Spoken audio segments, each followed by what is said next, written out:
we will be live in literally about 15 seconds, and so everything you say will be on the record. So just hold your mouth or tongue. Okay, I've got the YouTube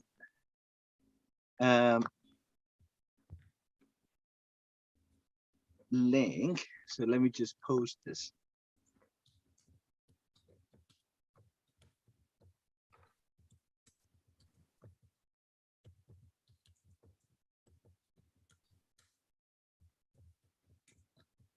Okay, we are live. Good afternoon if you're in Europe, and good evening if you are in Asia, China, India, Southeast Asia, wherever you might be. I'm Zani. I am the host of the FORSEA dialogue on democratic struggles in Southeast, not just Southeast Asia, in Asia.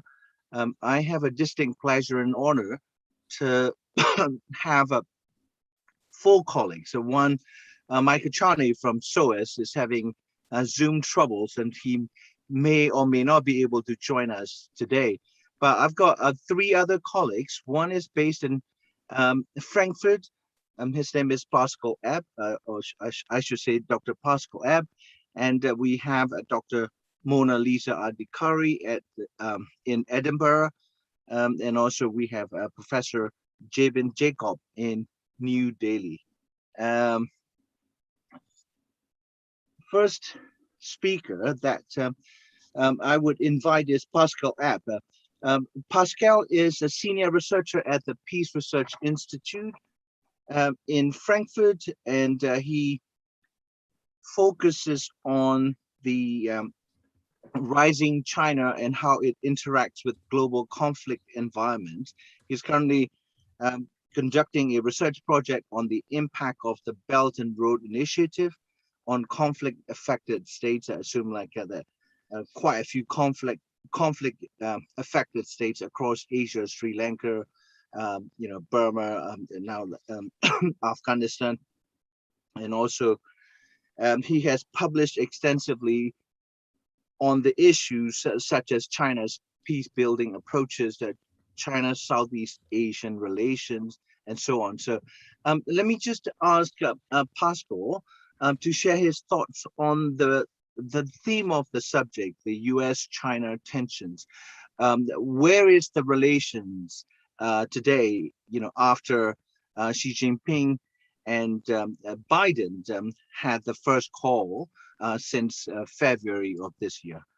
Dr. Pascal Ebb. Yeah, pleasure to be here with you today, and happy to also share some of my thoughts on these issues. So I would say this recent conversation between Biden and Xi, notwithstanding what we have here and what is, I believe, going to be a fundamental trend in world politics going forward, is an intensifying US-China competition. That is marked by, I would say, a near total loss of strategic trust which the two sides have in each other.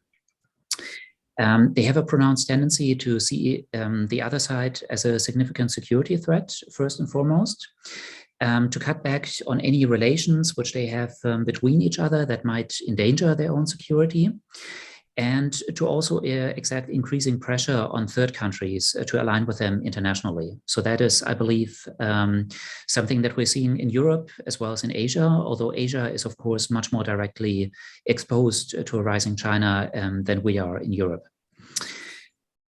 So when we look at Southeast Asia, and maybe later on in the show in detail Myanmar, this is the fundamental trend that I believe is driving official diplomatic engagement, economic investment, and even domestic politics in many of the countries in the region.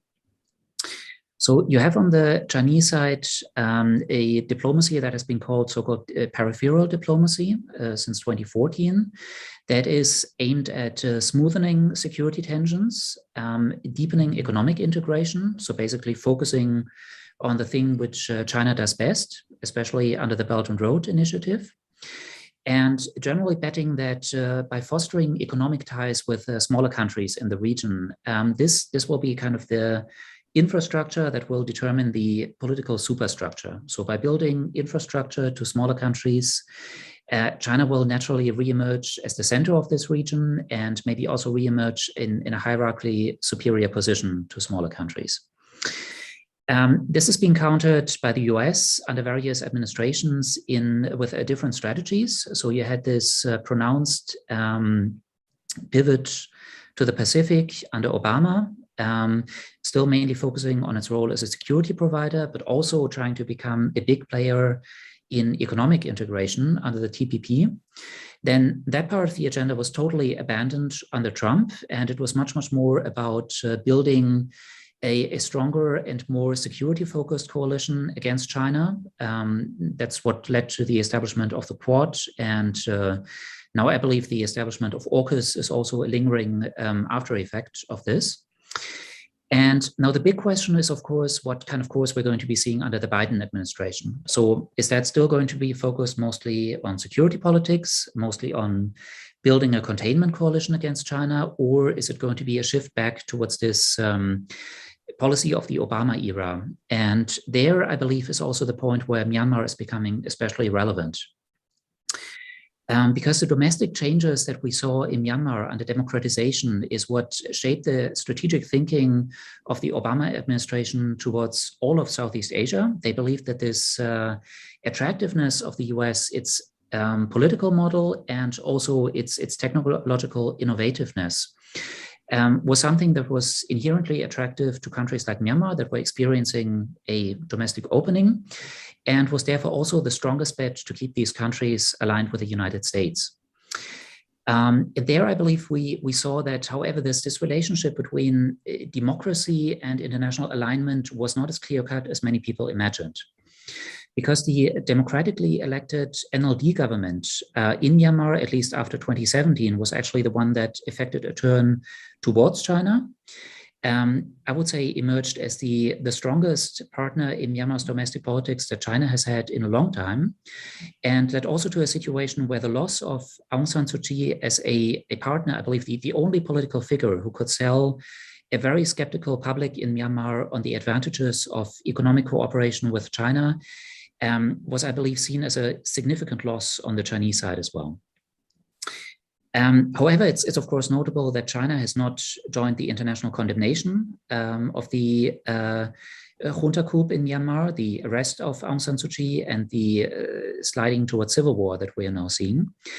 And I believe what you're seeing there is also this kind of inherent tensions of different priorities in Chinese foreign policy that cannot all be satisfied at the same time. So you see this imperative to secure Chinese investments that's driving stronger engagement with the junta government and trying to see what can be done in the short term to avoid Chinese infrastructure becoming a target. And on the other hand, trying to still maintain political alignment, which also involves reaching out to the broader public in Myanmar. That I believe otherwise is not going to be very friendly to China, especially the more China is being seen as an ally of the new junta government. So, and that's also, to make a long story short, how we can explain this kind of non-action that we have really seen from China towards Myanmar.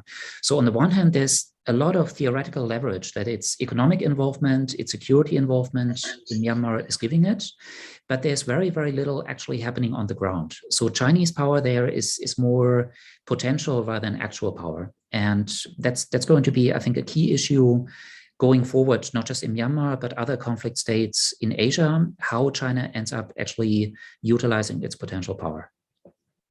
Yeah, thanks, Pascal. We'll return to some of the issues that you raised on Burma, and as well as the the one around ASEAN. The next guest speaker I have is Professor Jabin Jacob. He's an associate professor in the Department of International Relations and Governance Studies at the Shiv Nada University. He's the graduate of India's leading university, JNU, and he was formerly he was a fellow and assistant director at the Institute of Chinese Studies in New Delhi, and also associate editor of the journal China Report.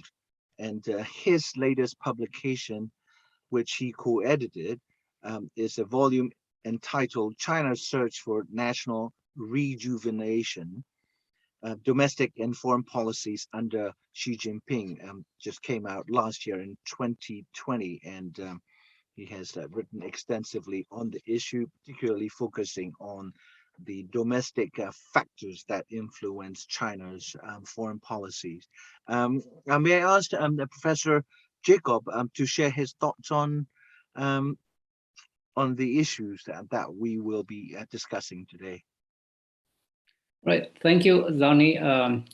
Let me begin by diving a little bit into the domestic situation in both the US and China, because I think that's important to understand so that we get a sense of what are the driving motives for Chinese and American foreign policies are.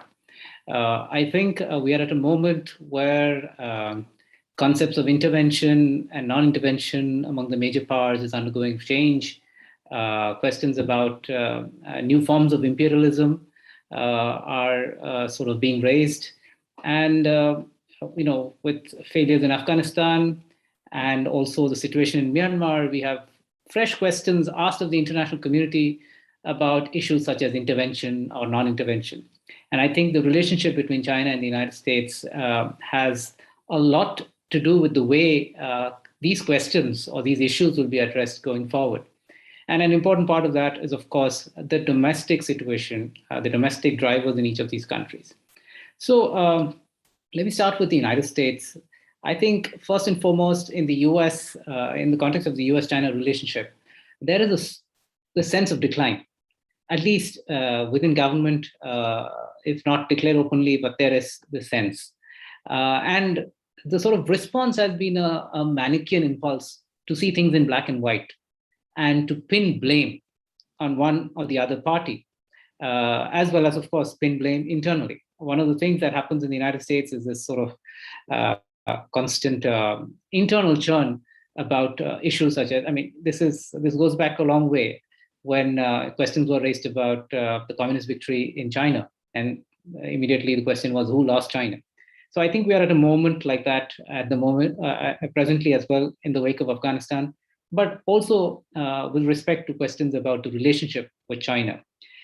And, there is the problem in the United States constantly is that the strong sense of we are better than this, without really being able to address the fundamental question of why the United States gets into this sort of pass regularly in its history. So the Republicans, quite frankly, can't tell the difference between a messiah and a trickster. And the Democrats think, if only more people were like us. So it's a constant battle between, a sort of, if I can't win, I'm going to take you down with me on the one hand, and a liberal conceit on the other. And China just comes in and makes this mess all the more combustible. And it affects policy responses of the United States in countries as varied as Afghanistan and Myanmar. In China, I think these tensions with the United States are an excuse to shake things up at home. You play up a US threat, this is useful for the Communist Party of China. The US isn't going to invade China. The US isn't supporting Taiwanese independence.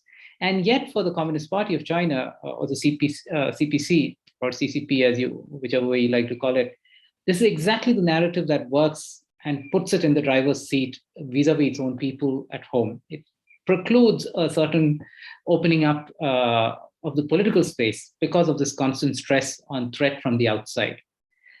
But there's also an ideological imperative. What is the CCP model after all? Or what the CCP calls the China model or the China dream? It essentially says that a single party is supposed to rule for all time as long as it delivers economic growth and a general sense of well-being for the greatest number.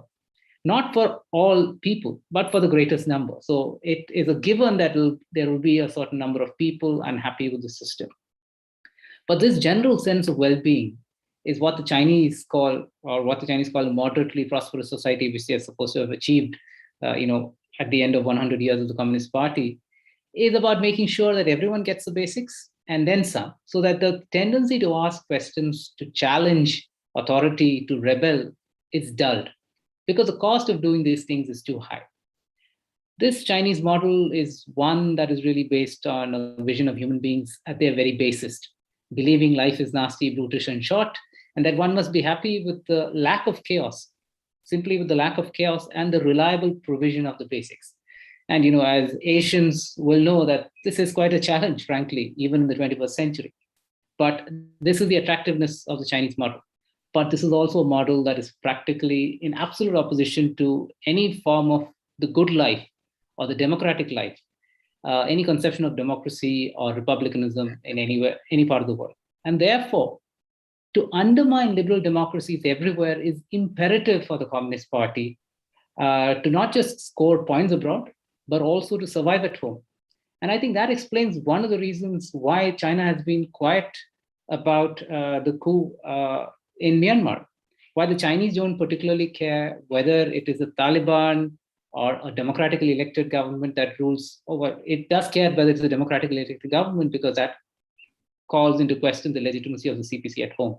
But it doesn't care if it's a CPC, if it's the Taliban at Afghanistan, or it's a junta in Myanmar. Because even by sitting quietly, by default, China is creating this impression that democracy doesn't work in Asia. And this Asia for Asians concept of Asian values, etc., fundamentally non-democratic, non-liberal values, is exactly what the Chinese want to push. And Myanmar is a brilliant case study or a test case for the Chinese to work at it. So they will be happy with the situation in many ways. Thank you, Professor Jacob. I'm happy to see my dear colleague Mike Charney finally able to get on. The next guest I'd like to invite is Dr. Mona Adhikari. She's a lecturer in international relations at the School of Social, Political, and Global Studies. At the University of Kiel in the Midlands. And she was a research fellow with the Political Settlements Research Program at the University of Edinburgh, where she did her PhD in international relations. And she's also a graduate, like Professor Jacob of New Delhi.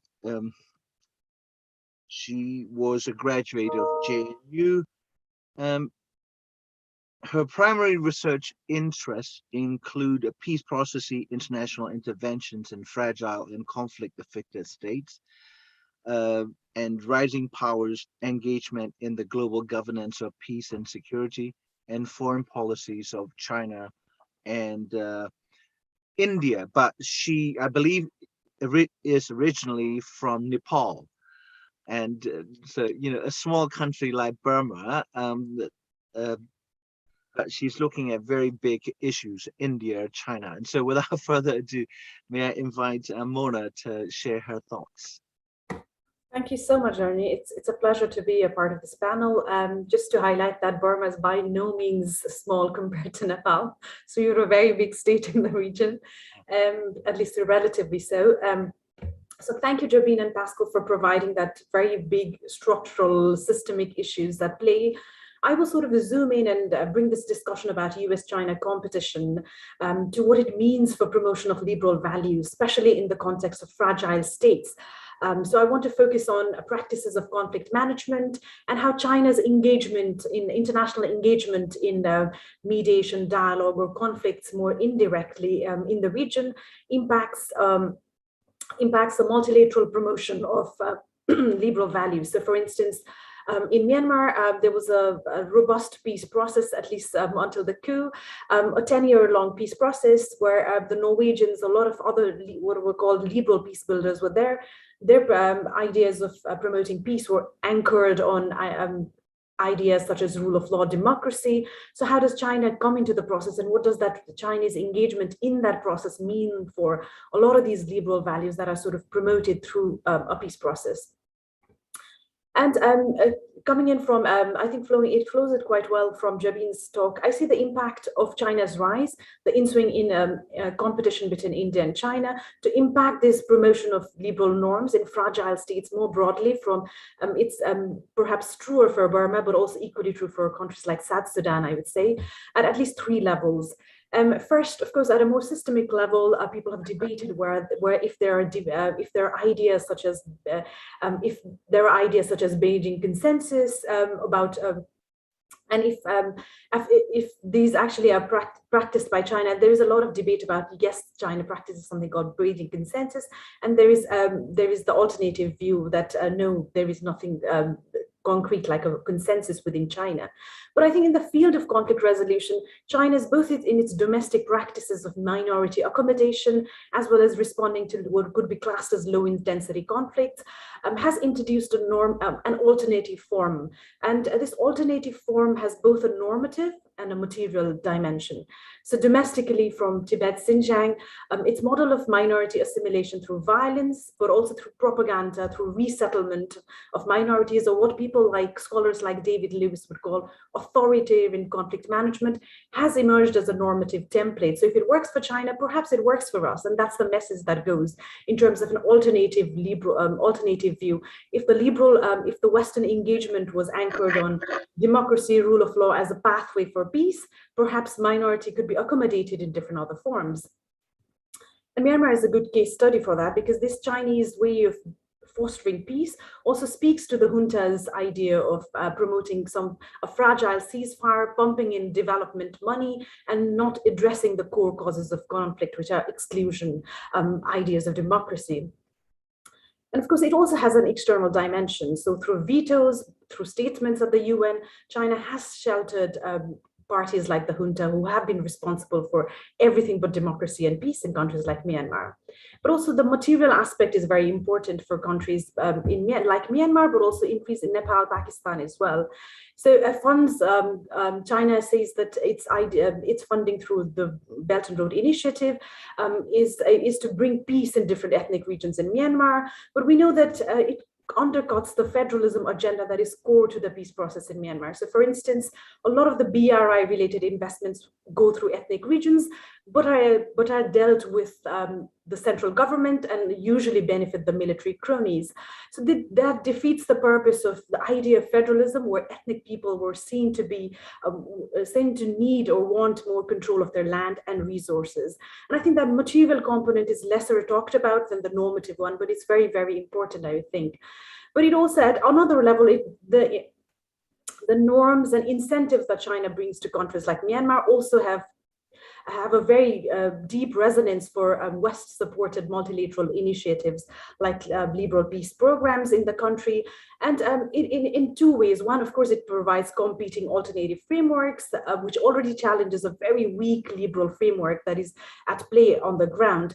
But also, more importantly, because China has become such a dominant factor, countering China becomes more important than the promotion of democracy or rule of law. And I think that is lesser talked about. And this is the same thing for India. You would have expected countries like India to do more in Myanmar, and India is a template through the power of its example, its model of federalism. Through my own interviews with different ethnic parties in Myanmar, they reference India's federalism as an example for minority accommodation. But India is so occupied with countering China that norms, values that perhaps resonate to a number of Burmese constituencies are almost forgotten.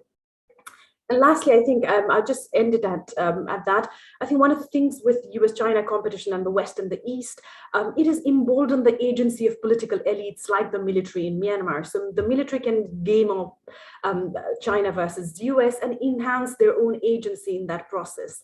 And I think playing up the West by making some form of a liberal concession in the last 10 years, while still availing Chinese funds, is perhaps responsible for the continued dominance of the military. And I think this agency of elites in fragile states is not as widely discussed, but I think that is one way in which sort of builds or even breeds illiberal peace structures in a lot of these fragile states across Asia. And I'll end that here, and I'll look forward to the questions later. Thank you.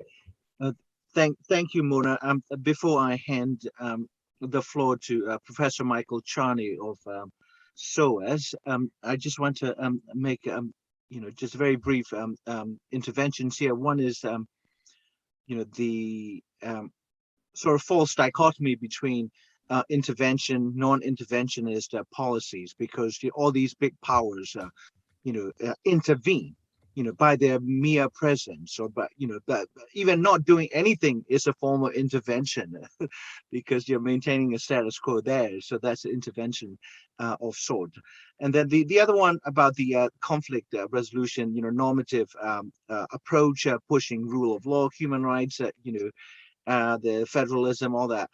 I think I was just in Oslo telling face to face the head of the ruling party and the officials at the Foreign Office in several separate meetings.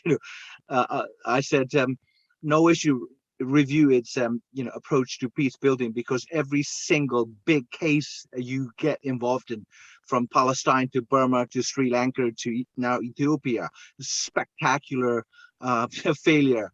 There should be there should be textbooks about how not to build peace and not to mediate conflict, because despite all the liberal normative discourses, the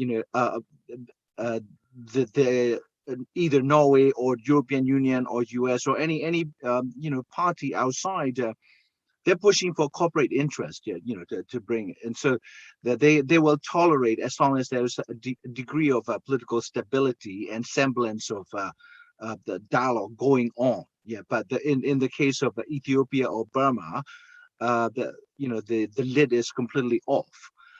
So let me invite Professor Charney.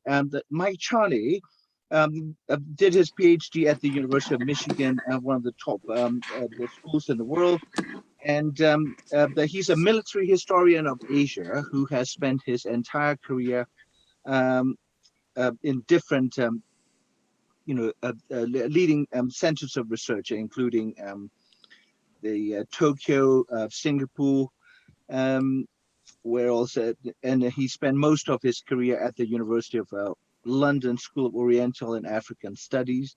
And he recently joined the Center for International Studies and Diplomacy after 18 years in the Department of History, and he holds a joint professorship there as well.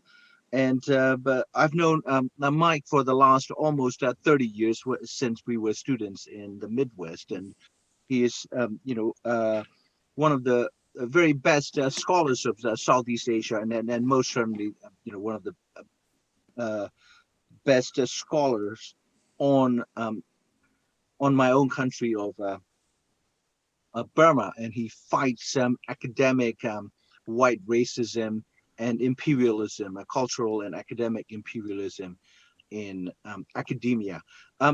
Mike will share his thoughts on the historical developments and offer historical perspectives on this sort of great power rivalry, or essentially contestation between states with imperialist ambitions and designs over smaller states and regions. Mike. Thank you, Zarni, and I'm sorry I got in late due to my problems with Zoom. Well, I'll just head into it. So the U.S. and other members of the Revive Quad, and those who would seek to support the Quad directly and indirectly, are concerned about the rising threat of the PRC and the BRI, or the One Belt One Road project, to their security and that of Asia as a whole. Depicted economically as a conflict in vision between a PRC-dominated One Belt One Road and a free and open Indo-Pacific, and legally as a struggle between or against and for a rules-based international order. It's caught Southeast Asia in the middle, and Southeast Asia is being pressured to take sides in this struggle. So intense and unavoidable is this pressure that it may lead to ASEAN possibly fracturing as an organization, being torn apart by the standoff between the PRC and what I would call the Quad Plus powers that's in the middle of formation. Although depictions of the struggle are that it is very new on the one hand, in a way timeless, a universal rather than a regionally bound experience when understood through longer term views, like say the Thucydides trap paradigm. On the other, it's neither new nor is it universal. So the basic problem is that we're only supposed to examine the current situation through a presentist framework. And this has been one of the problems with Western IR, is that we look at state behavior, and only those states in play now, when these states are merely avatars for other versions of these states going back hundreds and sometimes thousands of years. So China is not just, it's not just the PRC, it's also China, and it's China that goes back to the Middle Kingdom and back to the Warring States period. So all of the players we are seeing right now, this is just the latest round, not a new game. And if we're going back a half century, we had the US, Australia, supported by some Southeast Asian countries like the Philippines and Thailand, and trying to present a threat to the PRC, and ultimately concerned in winning against North Vietnam, which was allied at the time to the PRC, very different than today. And before that, the US and Japan struggling for control of the Pacific, and Japan trying to carve up Southeast Asia and Japan, China for itself. And before that, the US and a lot of European powers carving up Southeast Asia and trying to do the same to China. So we present what's happening now as a peculiar threat from the PRC to a rules-based international order and to Southeast Asia's freedoms, Southeast Asian freedoms regionally. In reality, this is yet another round of regionalization of global imperial competition. This is the basic problem of ASEAN, that it is designed to wade over this kind of external power manipulation. External powers can undermine member states within domestically, and as long as this interference occurs domestically, the rest of ASEAN will not get involved. The organizers decided that they would not have the same degree of defense or intelligence cooperation, those features that had been part of CETO until it became defunct in 1977. So the current conditions exist due to the fact that they are timeless and brought by great power rivalry somewhere else using the region to wage proxy wars. However, the reason that this is having a meaningful effect within the ASEAN states is because ASEAN is too circumspect, it's too weak, and it needs reformulation. So the US and the PRC in the current round brought the sickness, and ASEAN is the reason Southeast Asia won't get better. ASEAN is a product of the ebbing phase of the last imperial context, the Cold War, and the region within ASEAN could only thrive in this unwinding phase of the cycle. As the cycle winds up again in the current imperial struggle, something that hasn't been named yet, ASEAN is not only not relevant to the security of Southeast Asia, but it's becoming one of the vehicles by which the PRC will undermine the region's independence. Another problem, let me put my screen back up. Another problem in the mix is that Southeast Asia is considered a secondary region, and it has usually accepted this role historically for itself. We often cite the region's growing prosperity, the size of its population, its military prowess, but while other poorer, smaller, less powerful countries in the world regularly carve out for themselves a global role, think Australia and other middle powers like Brazil, Southeast Asian states tend to hold themselves back, that they're only relevant to the region. Yes, as members of international institutions, they hold seats, even chairing the Security Council, but not as states. Only recently, the last 3 years, has Jacawi started to even pursue free trade agreements with Africa, Latin America, and so on. And this does spell a change in perspective. But until recently, Southeast Asia generally saw itself as a collection of countries that could only affect themselves, each other within the region. So great, we would say, they aren't imperialists, but the result has been that those countries that do play the global role, whether big like US or Japan or the PRC, or small like Australia or the Netherlands or Britain, always take the alpha position and see the Southeast Asia self-view as a clear sign of a beta. Since the larger competition between the alpha powers elsewhere would be too damaging to their own societies and economies, they always seek out betas to have their proxy wars. So Southeast Asia had the, should I say, iconic wars, genocides, and puppet states of the Cold War. It was Southeast Asia that gave us not one, but 3 Indochina wars, the Cambodian genocide, the Indonesian genocide, the slaughter in East Timor twice. So when we scrape the surface a little with our fingernail, we'll find beneath the graves of Southeast Asians who will die tomorrow, graves of earlier Southeast Asians who died in the same way for wars that were about tensions somewhere else on the globe on the basis of decisions made in Beijing, Tokyo, Washington, D.C., Canberra, and so on. Consider, if we could take the opposite point of view, consider whether decisions made in Jakarta, Manila, and Hanoi could destroy the economy of Western Europe, wipe out the population of half of Spain in a senseless genocide, or lead to a massive buildup of armies in Poland and Belarus. In reality, that would never happen. So or at least not right now. So in reality, some of the countries in Southeast Asia are in the position and could be of being this kind of global player. Indonesia is a very good candidate for that. And maybe that's what's happening with Jakarta right now. Psychologically, however, they have inculcated a kind of beta perspective that is encouraged by the alpha powers to keep them in line. And intimidation can be a powerful and very enduring thing. So I think as the problems between China and the US rattle up, we're going to see Southeast Asia be succumbing more and more to interference from both. They, instead of seeing themselves as driving things, are going to see themselves as being on the receiving end of things. And it's unfortunate because it's now a region that's in a position to be a global player, not just a proxy area. And I'll stop there. Okay. Thanks, Mike. Let me just throw just one or two questions, and then, as I said, it's just free fall, so just jump in. But I want to, return to the very first speaker, Dr. Pascal Ebb, the China's involvement in conflict-affected states. Yeah? That's one of the research, the themes that you work on. Do you see, external actors, very powerful external actors, such as China? China today is not what China was 20 years ago. Within 20 years, China has become the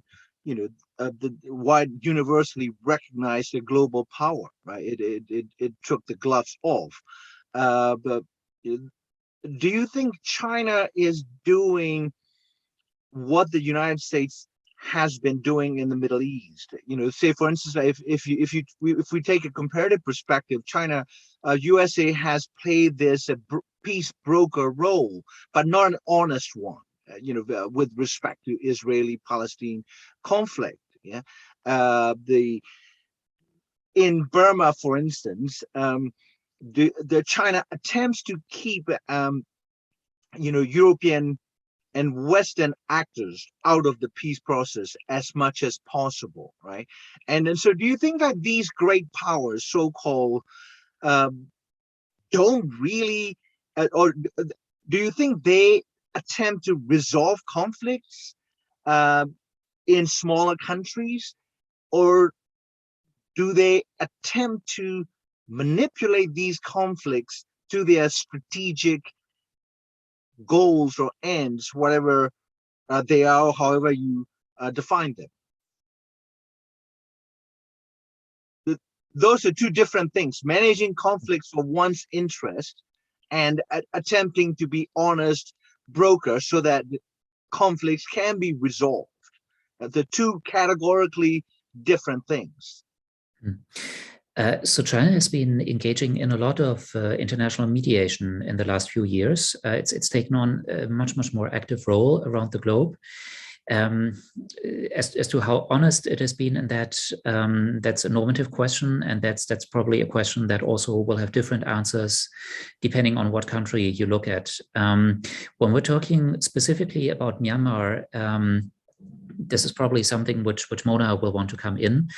But China has played a very ambiguous role in the peace process. So on the one hand, I mean, there's always the aim to have stability, of course, in a country where major Chinese investments are at stake. So if that country slides to civil war, as it's happening right now, that is not good for China. But on the other hand, again, that's probably more of a topic for Mona, but as far as I'm aware, Chinese involvement in the peace process has also at times tended to actually block progress, and where this has been strategically used to punish the central government for actions it has taken that China deemed not conducive to its economic interests. So as far as I'm aware, China has repeatedly used the influence it has over insurgent groups operating in the borderlands to actually withhold their participation in peace talks. Again, on the other hand, I believe when you look at the Chinese statements following the coup, that this was at least in part genuine. This was something where China was extremely concerned about the country sliding towards violence. It became even more concerned as some of its own investments were specifically targeted in the weeks following the coup. And where I just believe that this notion, as you already mentioned, I think in the introduction, that mediation could work in the current context of Myanmar was illusory from the start. And this is why we're now seeing more of a shift towards this short-term securitization. So just, working with the powers that be to secure investments that are there, which is, I don't believe, going to improve China's long-term position in Myanmar, as it is only going to damage its image further in the eyes of the democracy movement, as well as internationally, of course, as well. But that's kind of the fallback position. If you cannot really build lasting stability in a country, then the next best thing is to simply lock things down as tight as possible and simply avoid damages to the infrastructure that has already been placed there. Mona, do you want to come in and Sure, I think I'll answer your question in two ways. So one, I think you were talking about how powerful states is it a part of their interest, or is it normative in the sense that they want resolving of conflicts? I would think both. Let's not forget that there's been a critical norms such as human rights, democracy has made critical inroads to a lot of the societies that we come from. There is a demand for these liberal values. There is a demand for international support in all these areas, and let's not try and forget that. Of course, there is this, I think there is in at least Myanmar's case, there was the international interest in sort of not only mediating and getting to a ceasefire, but making sure that sustainable peace sort of came about. Whether the Western countries had the capacity or not was a different question, but I do think that there was the interest. And that understanding of conflict was also very different. The understanding of conflict was not about, not like China, it wasn't rooted about, so for instance, in the context of China, there is a tendency to say that all the conflicts are rooted in material deprivation, and then pumping in investment-related economic funding, development will somehow magically lead to this conflict resolving. So I think the understanding of conflict in at least Western donors was very different. It was about exclusion. It was about ethnic regions not having their fair share in the state. So the understanding of the conflict was different. There was an attempt to resolve it, but of course, there was no capacity, perhaps. The second question that you talked about is how has China sort of managed to sort of limit the role of Western powers? Of course, it has. It's been widely written about, and you know it more than anyone else. So, for instance, when a lot of the EAOs were asking for US and UK also to be signatories, observers as a part of the NCA, China blocked it, and it didn't only block it, but it also asked some of the very China-friendly EAOs in north of the border to somehow block that. And as a result, we saw a lot of regional powers become observers, but not US and UK.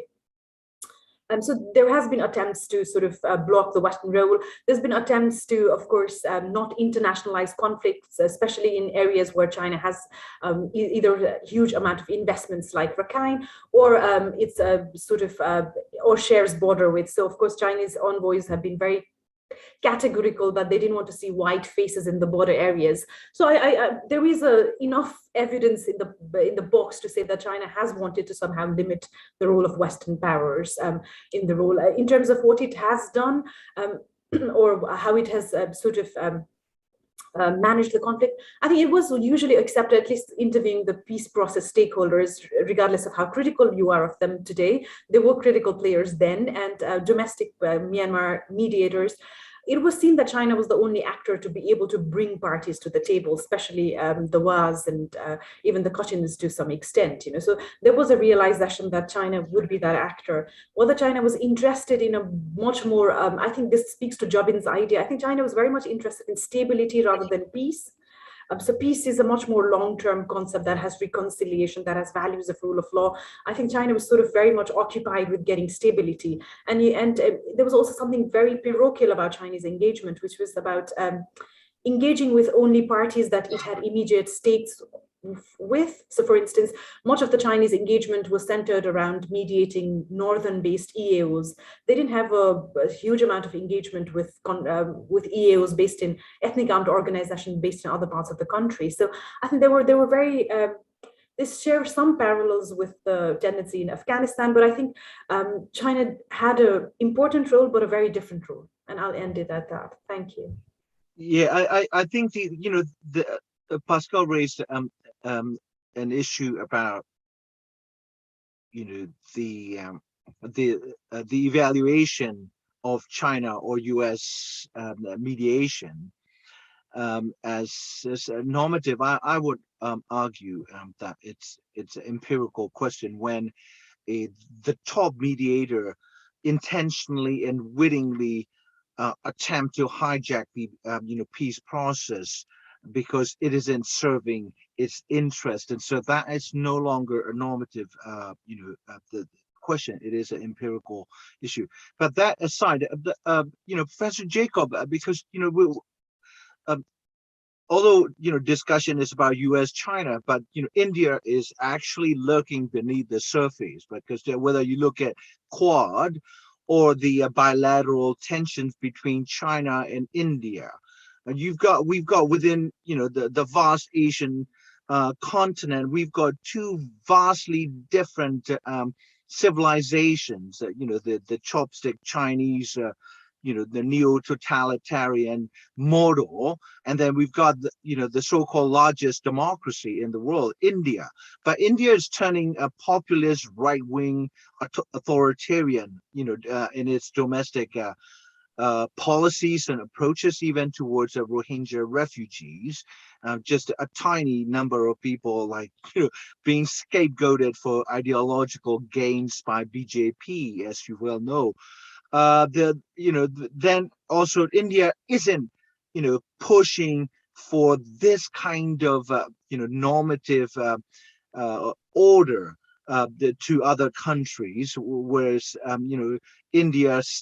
China sees the rise of smaller democratic states within its backyard as a threat, because, it attempts to portray strategically and discursively that democracy doesn't work for Asians, but 1.5 billion Indians have enjoyed some degree of functioning democratic system for the longest time, until BJP got into power and started shifting politics. And so we can use this Asian value Lee Kuan Yew kind of discourse to stymie what Mona said, that the popular demands for democracy, rule of law, human rights from grassroots, right?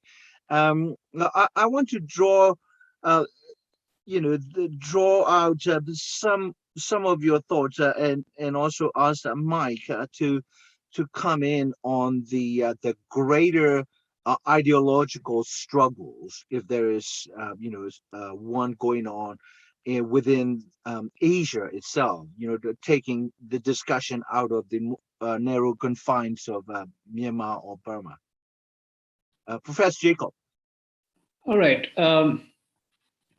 So actually, there's a whole bunch of issues here, and let me see if I can sort of thread them all together in a coherent fashion. Let me start with something that struck me about what Mona said in the previous, in her opening remarks, about why somehow countering China becomes the dominant effort of democracies rather than promoting democracy or stabilizing democracy in other countries. I think, and that also, sort of relates to your question about why democracies, or a country like India, seems to be, sliding back in a manner of speaking. I think the problem is really not. We had this thing in India recently saying about too much democracy is a problem. The problem isn't too much democracy. The problem is a lack of accountability in democracies. So we see that in the United States, we see that in India, we see that in Australia, we see that in the UK. That's one part, and the related part is essentially the tendency now, in this particular political moment, of political parties in power tending to fuse their regime interest with the national interest. And the Chinese are past masters at this. I mean, when you ask about, you ask Pascal the question about, is China trying to seek its own interests or be an honest broker? The question is, what is China's interest? I mean, what is China here? Here, when the regime interest, the interest of the Communist Party of China in Myanmar can be quite different from the interest of China as a country, as a nation state itself in Myanmar. Because then China would be interested in peace on its borders. But for the regime, and one thing that is sort of common, it doesn't matter which conflict you take China's involvement in, one thing in common will be to keep the United States out, to keep India out, to keep democracies out of a strong position in at the negotiating table. So it's essentially regime interest that is at play here for the Chinese. And this sort of applies to other countries as well. It's not just China that is sort of confusing or not confusing, well, deliberately melding political parties' interest with the national interest. So, as far as India is concerned, there are certain advantages to picking on certain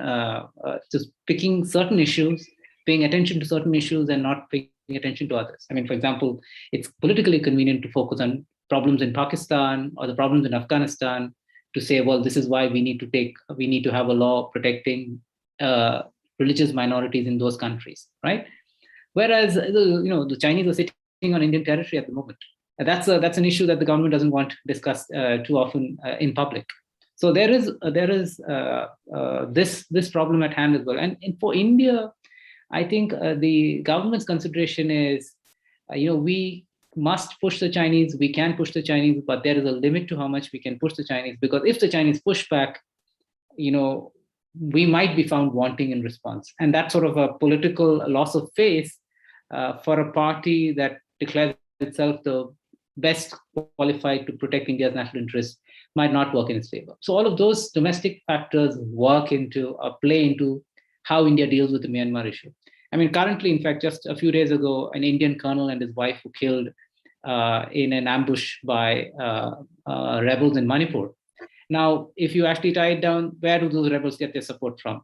From across the border in Myanmar, across and further across, I suppose somebody could tie it to China as well.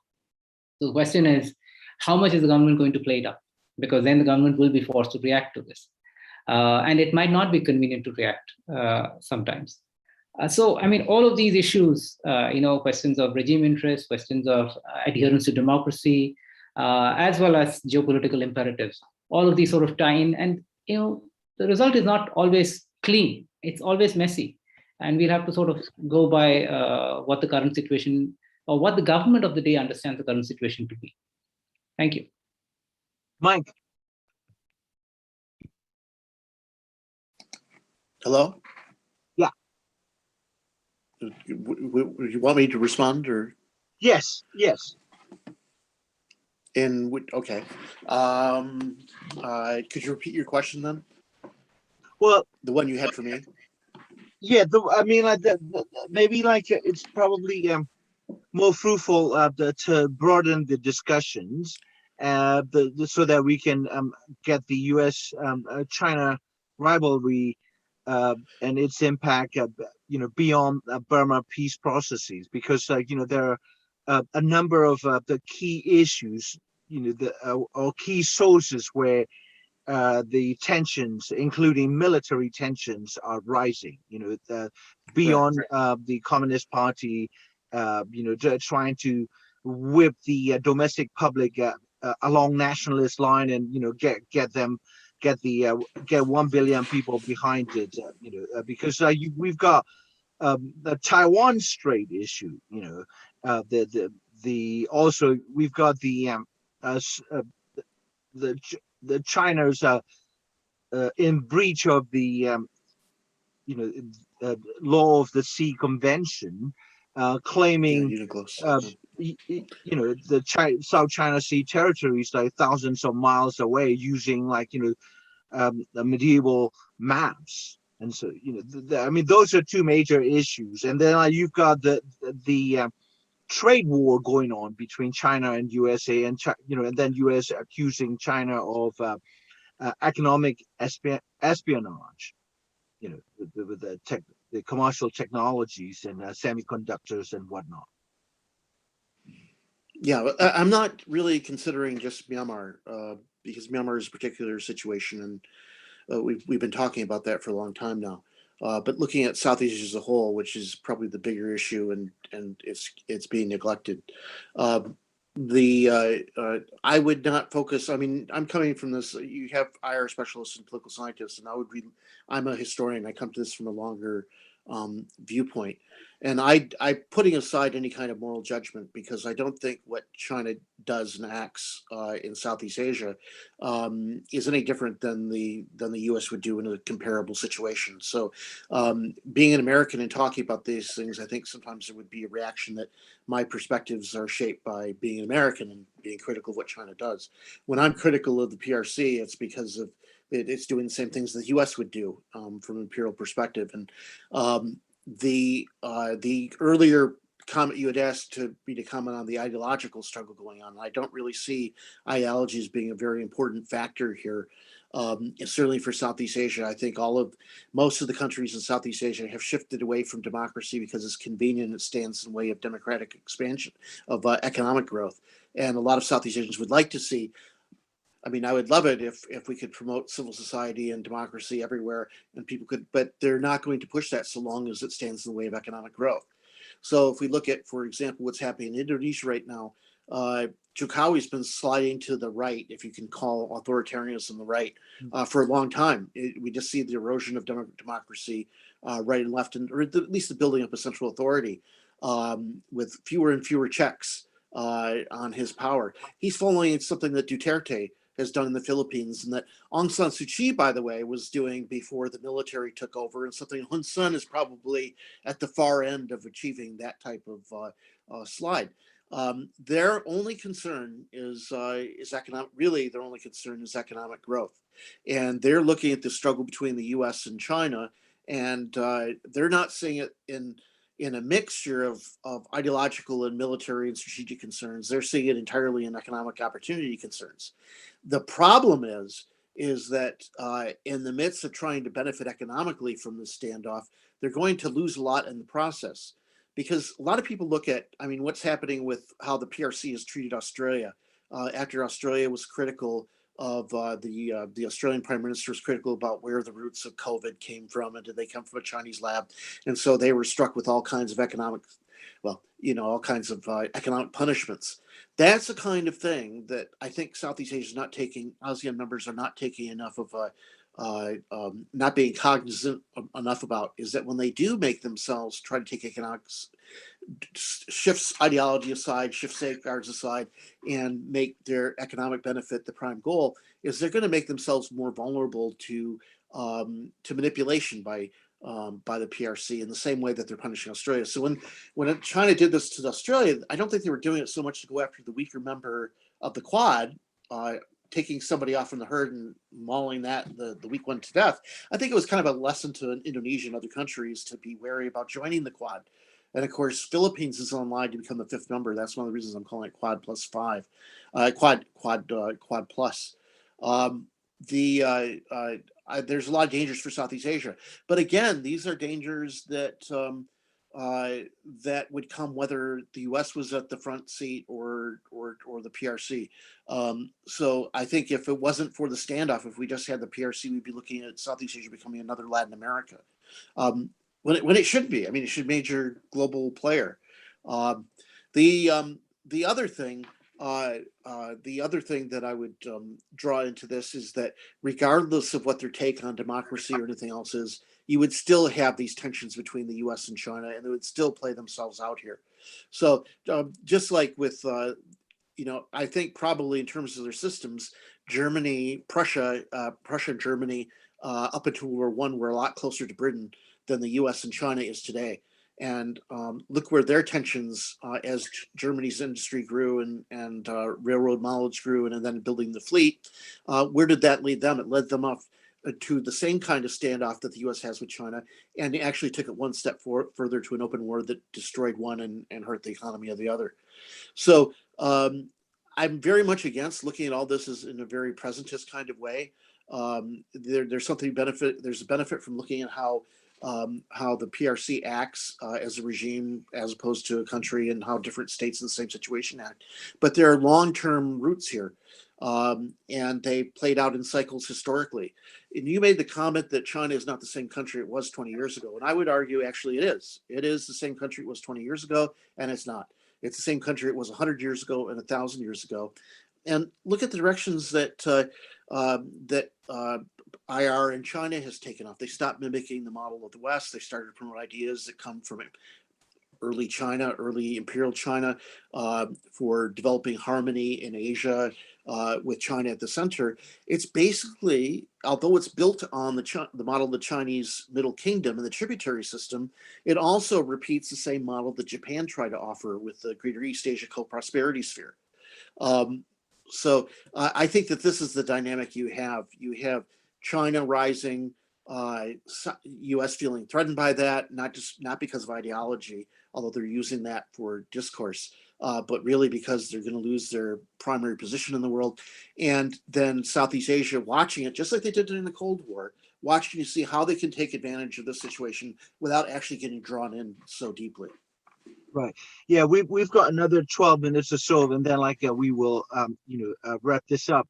And so just taking Mike's argument here, what we're seeing is history repeating itself under radically the different circumstances, and in the case of China, the same actor, but there are new actors now like ASEAN and whatnot. So given that Southeast Asia was home to several major genocides, the 1965 Cambodia, then the East Timorese atrocities committed by TNI, the Indonesian military, and the Cambodian genocide 75-79, and then the Burmese genocide against the Rohingyas that's been ongoing since the late 1970s. And then we've got the hot war, the proxy wars. You call it, might call it iconic.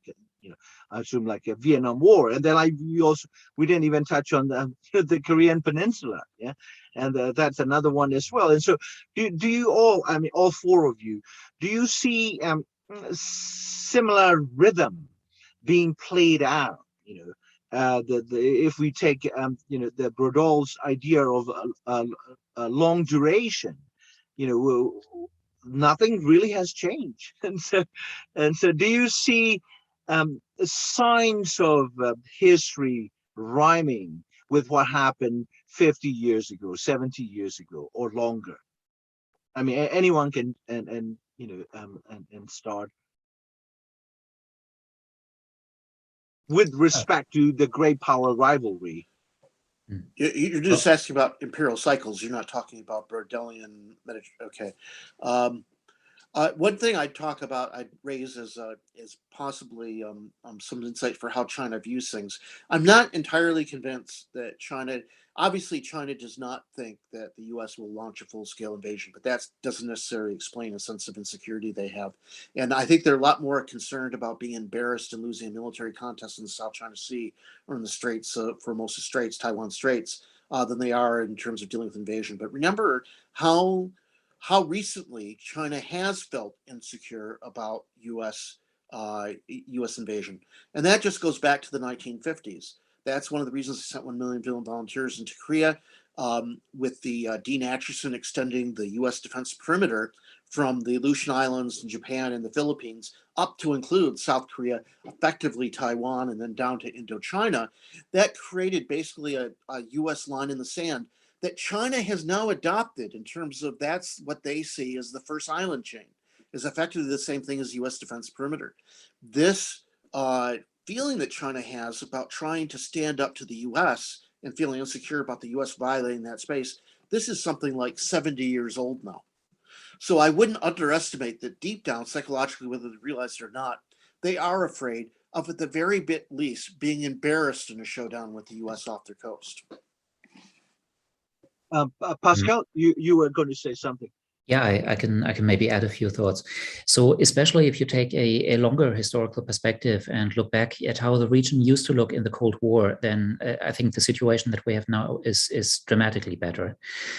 We don't have ongoing proxy wars like the one we had in Vietnam that were literally tearing whole countries apart. We also don't have genocides, even if you want to call them that, on the same level as what the Khmer Rouge regime did in Cambodia. Even with the flashpoints that are often cited, and if we stick to Southeast Asia, I'd maybe leave Taiwan out and look more at the South China Sea. I think the situation since 2014 has been, despite the military means that China as well as the United States have since concentrated in the region, tensions have actually gone down. So this, I believe, is also a part of Chinese diplomacy, that this hoped for change in the regional order that will restore China once again as the core of a greater East Asian order, and that will relegate it to an elevated to a greater status than its smaller neighbors. The way in which this is supposed to be achieved is not through military means. I believe at least that this is not what Chinese strategists hope for, and it's not the kind of order which most Chinese citizens would like to see. What they hope for, and there we can of course discuss whether that's realistic or not, is a China that is steadily growing, that can use its natural advantage in size and maybe also cultural attractiveness over its neighbors, to basically convince them that aligning with China is ultimately both in their own interest and there's no really an alternative to it. And that vision, of course, often runs short when it comes up against nationalisms that you have in so-called smaller states, which in the cases of Myanmar and Vietnam are anything but small, but also on the order of like 100 million people.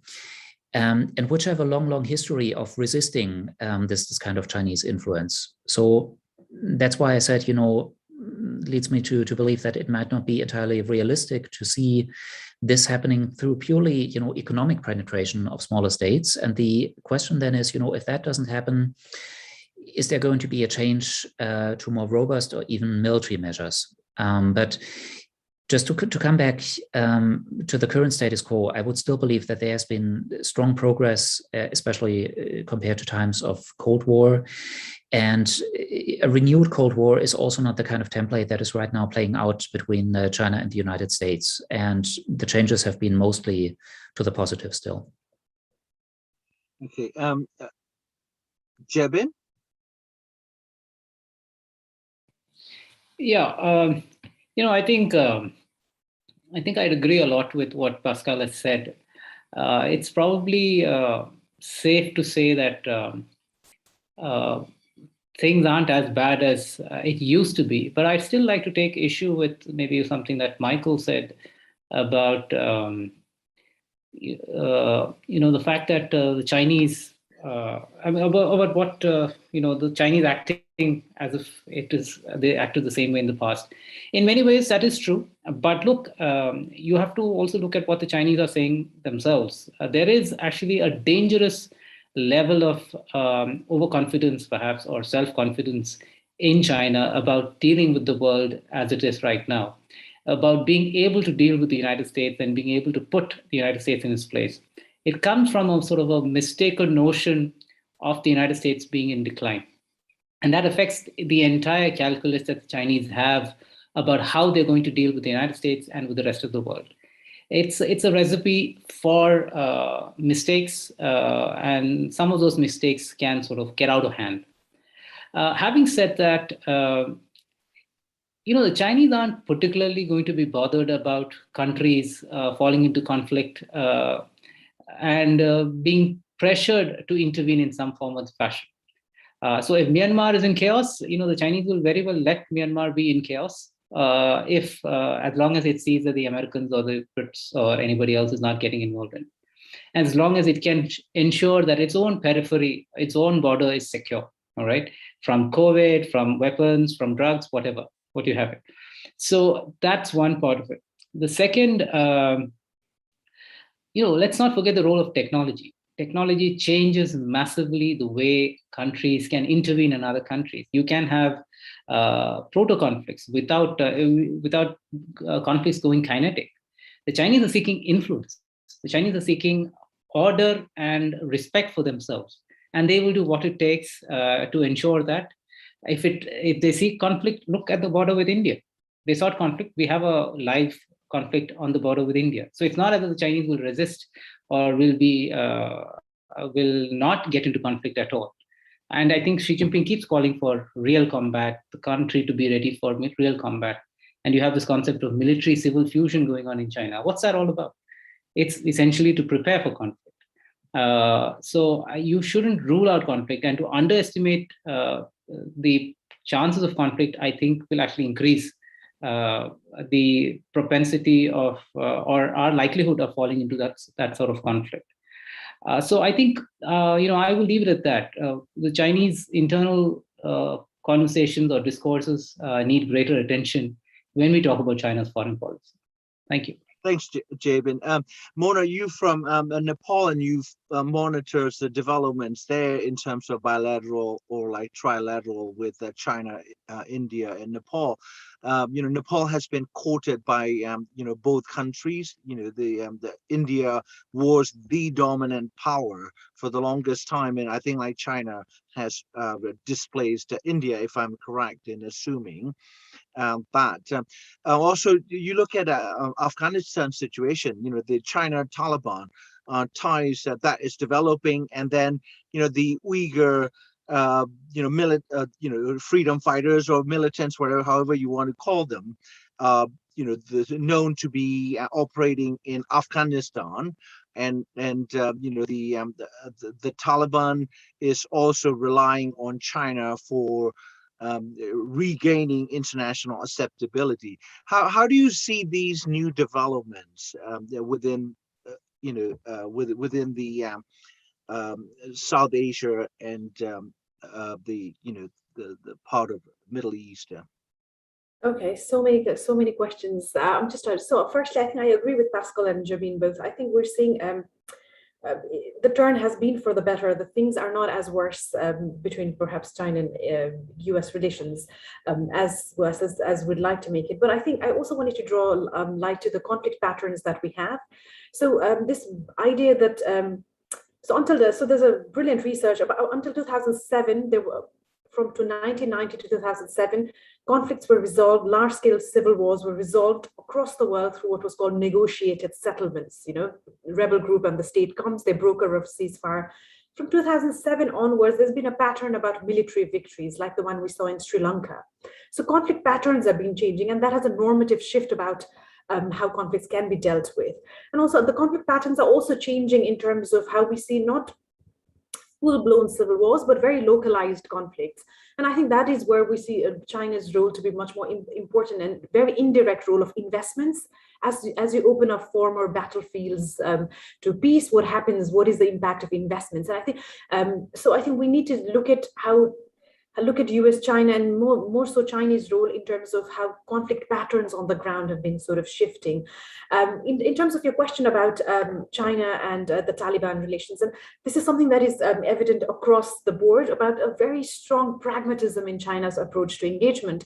So China will engage with Taliban, and one of the things on the table will be not having the Uyghurs somehow become a factor, not arming and or trying to cut through that cross-border ties would be a part of that. And perhaps Chinese would not be interested in a larger, broad, like Jabin mentioned, about sustainable ideas of peace. But as long as it's as long as it benefits Chinese core stability-related interests, I think that is something that we saw in Myanmar as well. So I think that is a template that we're likely to see across Sudan. It might not be cross-border terrorism, but it might be oil, it might be access to oil and gas and things like that. So I do think there is a trend and a pattern emerging.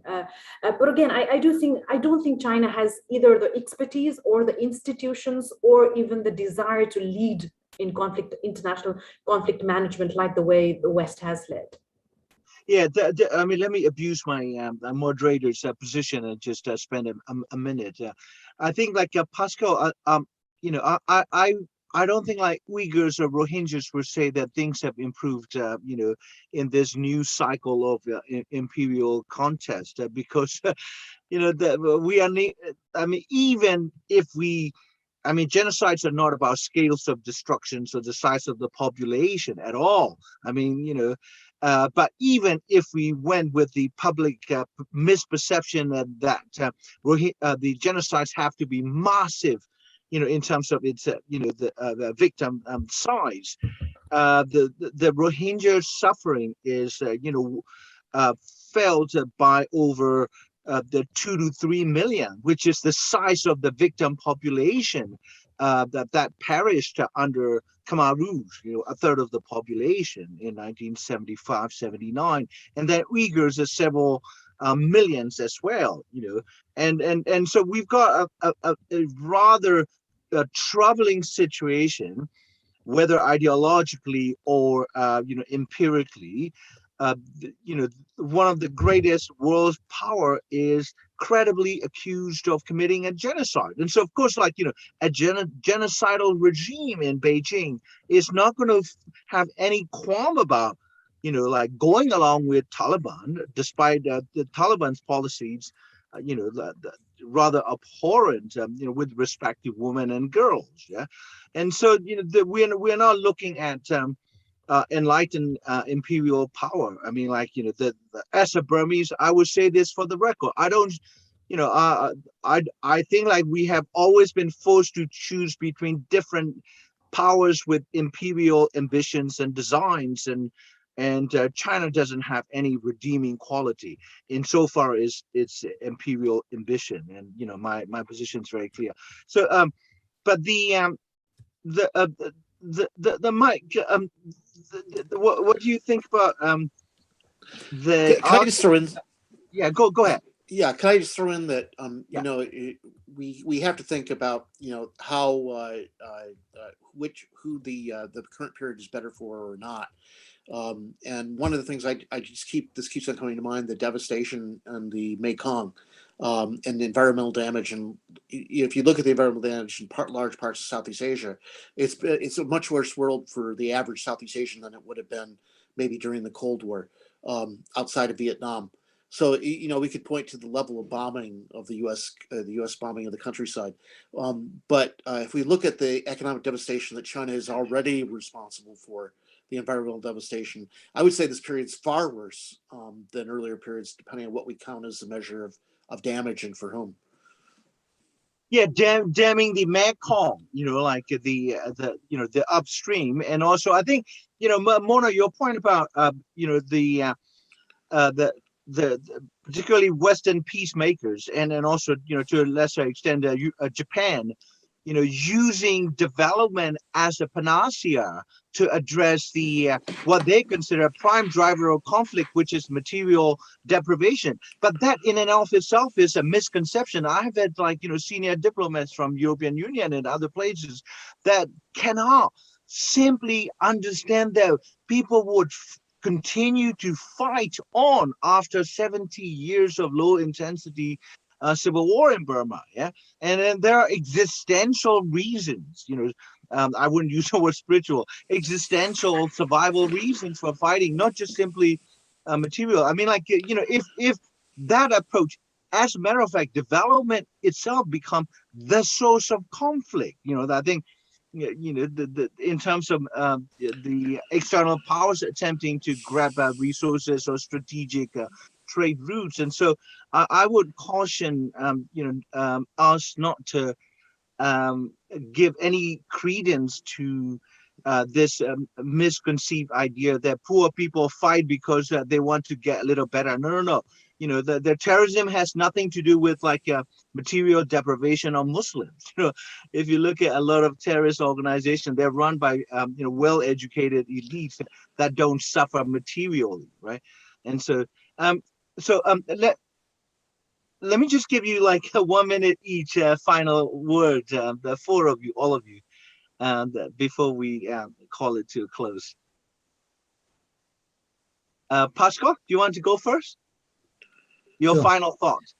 So maybe I just connect to what you just mentioned, this notion that we've had emanating from Beijing and which is maybe being applied in countries from Myanmar to Pakistan to maybe even Afghanistan, that there can be a developmental peace, that it is enough to just pour a lot of material resources into a war-torn country and that this can stabilize it. That is something which I think runs counter to the evidence that we're seeing from these places. And increasingly, I believe that's also a lesson which Chinese actors are internalizing. So what we are seeing, I can maybe give an example from Pakistan, where we had this exact problem that a lot of money went into the country, and then it became a huge issue politically where it was going. That actually both China and the central government in the country reacted by devising an ad hoc new political mechanism that was bringing political actors, both from the major national parties and from some regional constituencies together. And they renegotiated some part of the agreement. Whether that is actually going to be put into practice is a different question. But I think that is something which we're going to be seeing much more of going forward. So this notion of non-interference that used to characterize Chinese agency in other countries, that's, I think, going to be de-emphasized going forward, and a more hands-on political approach that also tries to take advantage of the political leverage that developmental activity gives China in those countries is going to be more pronounced going forward. Thank you. Jabin? Yeah, let me just say that sometimes things are quite simple.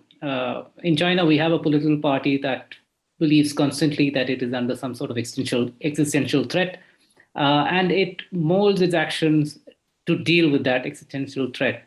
That means it will oppose democracy anywhere. It will oppose the United States, which it sees as the global superpower right now, in its neighborhood, especially. And as it grows stronger and more powerful, it will start opposing the United States wider afield. We see that happening in the Eurasian landmass in Africa.